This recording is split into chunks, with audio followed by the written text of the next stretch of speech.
কেন এটা ডিক্লেয়ার করে না এটা তো আমার পক্ষে বলা সম্ভব না।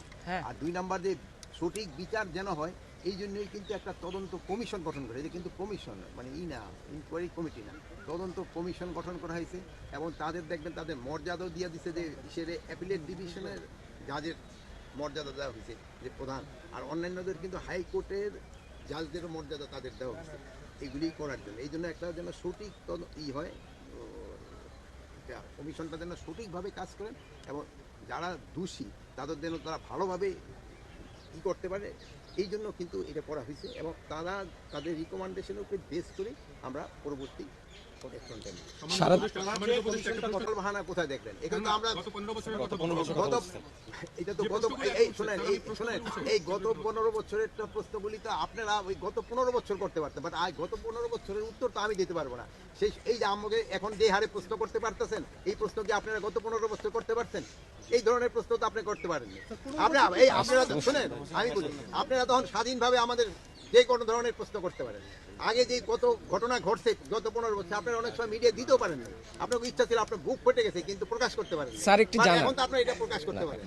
স্যার একটু জানার সেটা হচ্ছে কালকে থেকে আপনারা বলেছেন কালকে রাত থেকে অস্থির পরিস্থিতি সারা দেশে, সেই অভিযানে নামবেন এবং সেই জায়গায় কতটুকু সফলতা বা কতটুকু পেয়েছেন আজকে এবং ব্যর্থতা এটা আপনারা কিন্তু আমাদের আরো বেশি দিতে পারবেন যদি এইটার জন্য মানে আমরা যেভাবে এটা সাজিয়েছি এটা দেখে যদি কোনো জায়গায় কোনো রকমের গাফলতি না আমার কর্মচারী বা আমার সে বাহিনীর ভিতরে থাকে আমি তাদের আইনের আওতায় নিয়ে যাই।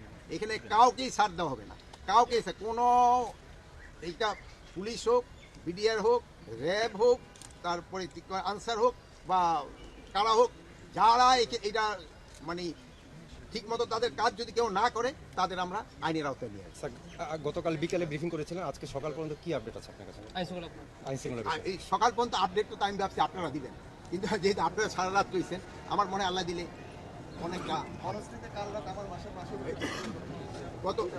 বনশ্রীতে গত রাত্রে আগের রাত্রে গত রাত্রে আমি এটা অবশ্য জানি না গত রাত্রে হয়েছে কিনা, হয় কি আপনারা কারেক্ট রিপোর্টটা দিবেন। আমাকে অনুরোধ করছি যেমন আগে আপনারা অনেক সময় অনেক সংবাদ দিতে পারেন নাই, বাট আপনারা এখন সংবাদ দেন যেটা সত্যি সংবাদ ওটা দেন। অনেক সময় দেখান অনেক সময় কিন্তু সংবাদটা একটু এক্সাজারেট হয়ে যায়, এটা যেন না, এটা হলে হয় কি মানুষের পারসেপশনটা চেঞ্জ হয়। আমি আপনাদের কাছে অনুরোধ করবো আপনারা সত্যি সংবাদ দেন এবং এই সত্যি সংবাদের বেস করে দেখেন আপনারা আমরা অ্যাকশন নেই কিনা। আপনারা যেমন ওই যে কি বলে যুগান্তর কিন্তু 2 এসপি সম্বন্ধে দেখার পরে আমরা কিন্তু সাথে সাথে তাদের অ্যাকশন নিই।